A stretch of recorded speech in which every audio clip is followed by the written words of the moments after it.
యెహోవా, నీవెందుకు దూరంగా నిలుచుచున్నావు? 10వ కీర్తన 1వ వచనం.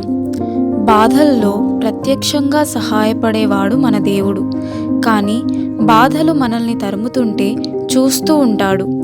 మన మీద పడుతున్న ఒత్తిడి తనకేమీ పట్టదన్నట్టు మనం ఆ బాధలు పడ్డానికి అనుమతిచ్చిన దేవుడు ఆ బాధల్లో మనతో ఉన్నాడు. శ్రమల మబ్బులు తొలగిపోయినప్పుడే ఆయన మనతో ఉన్నాడన్నట్టు గమనిస్తాము. కానీ ఆయన కష్టకాలంలోనూ మన చెంతనే ఉన్నాడన్న విషయాన్ని రూఢిగా నమ్మాలి. మన హృదయం ప్రేమిస్తున్న మన ప్రభువుని మన కళ్ళు చూడలేకపోవచ్చు. అంతా చీకటి, మన కళ్ళకి గంతలు ఉన్నాయి. మన ప్రధాన యాజకుడు మనకి కనిపించకపోవచ్చును, కానీ ఆయన మన దగ్గరే ఉన్నాడు.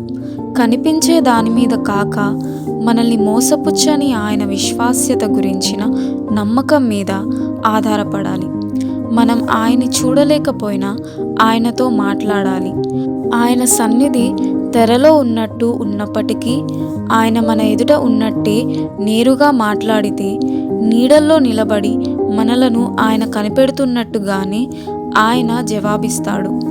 నువ్వు నీలాకాశం కింద నిలుచున్నప్పుడు దేవుడు నీకెంత దగ్గరగా ఉన్నాడో, నువ్వు సొరంగంలో వెళ్తున్నప్పుడు కూడా అంతే చేరువలో ఉన్నాడు.